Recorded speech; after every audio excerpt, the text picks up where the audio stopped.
लोगों ने अपनी ऊर्जाओं का इस्तेमाल करना दूसरों को नुकसान पहुंचाने के लिए सीख लिया है। ये सबसे गंदा कर्म होगा। आप कभी इसका दुरुपयोग मत कीजिए। आप में से कुछ लोग सोचेंगे कि किसी को ठीक करके आपने एक बहुत महान काम कर लिया। अगर अपने जीवन के हर पल आप ऐसे हैं, तो आपने अपनी कर्म पहेली को 90% सुलझा लिया। बाकी बचे 10% के लिए मैं हूं।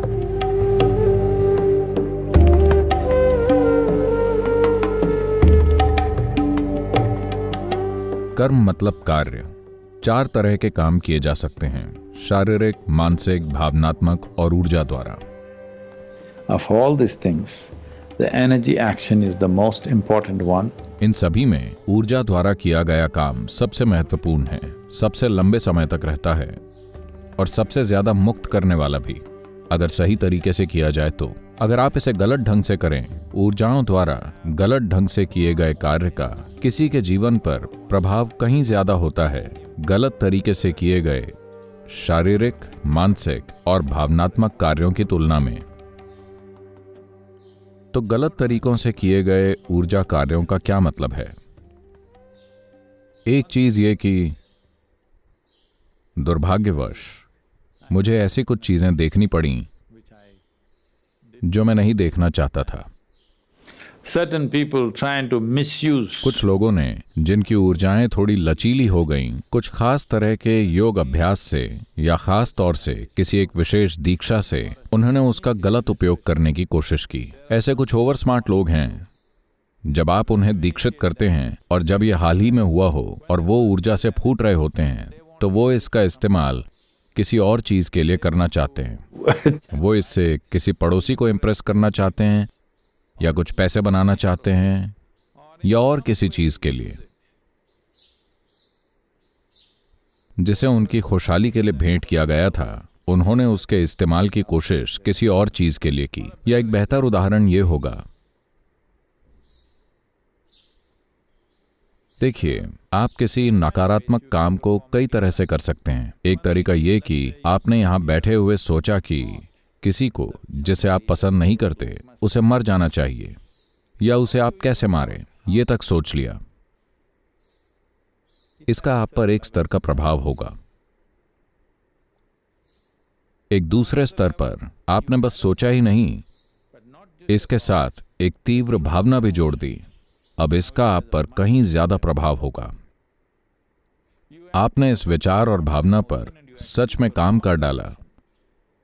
अब इसका आप पर और भी ज्यादा गहरा प्रभाव होगा। अब आप ये समझ रहे हैं कि अगर आपने ये चीजें की तो इसके परिणाम होंगे। तो आपने एक नया तरीका खोज लिया। आपने किसी ऐसे को ढूंढ लिया जो कुछ खास तरह के ऊर्जा कार्य करेगा जिससे कि ये आदमी जिसे आप पसंद नहीं करते मर जाएगा। इस तरह का पूरा एक विज्ञान है। 4 में से एक वेद, अथर्ववेद में यह बताया गया है कि कैसे ऊर्जाओं का इस्तेमाल अपने फायदे और दूसरों के नुकसान के लिए किया जा सकता है। आपने ये शब्द सुने होंगे, जैसे काला जादू, वूडू और पिल्ली शून्यम या जो भी आप इन्हें बोलें, जहां लोगों ने किसी को नुकसान पहुंचाने के लिए ऊर्जा का गलत इस्तेमाल करना सीखा है। एक बार आप किसी और पे ऊर्जा के स्तर पर प्रभाव डालने की कोशिश करते हैं अपने किसी फायदे के लिए, अब ये सबसे गिरा हुआ और गंदा कर्म होगा, क्योंकि इसका प्रभाव आप में बहुत गहरा उतरेगा, क्योंकि आपने इसे करने के लिए अपनी ऊर्जाओं का इस्तेमाल किया। इसलिए मैं शांभवी जैसी सरल प्रक्रिया में भी दीक्षित करने से पहले आपको इस दुनिया की मां बनने के लिए कहता हूं, ताकि आप कभी भी इसका दुरुपयोग ना करें। आप सबको अपना ही देखें, क्योंकि ऊर्जाओं में यह विस्तार एक बहुत गहरी जिम्मेदारी के भाव के साथ होना चाहिए। ऊर्जाओं में यह विस्तार दूसरों को खुद में शामिल करने के गहरे आयाम के साथ होना चाहिए। समावेश के भाव के बिना अगर आप ऊर्जाओं का इस्तेमाल करेंगे तो ये सबसे नीच कर्म होगा। तो आप में से वो जो दीक्षा के बाद अपने जीवन में नाटकीय रूप से परिवर्तन होते देख रहे हैं, आपको इसका ख्याल रखना ही होगा आपको इसका बहुत बहुत ध्यान रखना होगा कि आप रूपांतरण की इस क्षमता का कभी भी किसी और चीज के लिए इस्तेमाल करने की कोशिश ना करें। जाहिर है आप में से कुछ लोग सोचेंगे कि किसी को स्वस्थ करके या और किसी तरह से किसी के जीवन के साथ कुछ करके आप एक बहुत महान काम करेंगे। नहीं, यह सबसे गंदा काम होगा, क्योंकि जब आप ऊर्जाओं के इस्तेमाल की कोशिश करते हैं पर अभी भी आप में गुस्सा बचा है, अभी भी You are capable of drawing boundaries of what is you and what is not you, what is yours and what is not yours. आप सीमाएं खींचते हैं कि आप क्या हैं, क्या आप नहीं हैं, क्या आपका है, क्या नहीं है। जब ऐसी चीजें अभी भी बची हैं तो आपको कभी भी ऊर्जा के स्तर पर कुछ भी करने की कोशिश नहीं करनी चाहिए, क्योंकि ऐसे किसी कार्य का प्रभाव बहुत बहुत गहरा होगा। इसलिए शांभवी जैसी बुनियादी प्रक्रिया में भी दीक्षित होने के लिए आपको इस दुनिया की मां बनना चाहिए, और ये आपके कर्मों को परास्त करने का भी एक बेहतरीन तरीका है।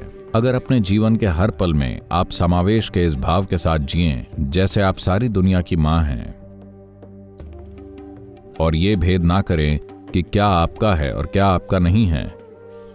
अभी शायद आप में ये भेद बचा रहे कि क्या आप हैं और क्या आप नहीं हैं, पर कम से कम अगर आप क्या मेरा है और क्या मेरा नहीं है इसे खत्म कर दें तो आपने अपने कर्मों की गुत्थी को 90% सुलझा लिया। मेरा विश्वास कीजिए, 90%। कर्मों के सभी आयामों में से आपने 90% सुलझा लिया। बाकी 10% के लिए मैं हूं।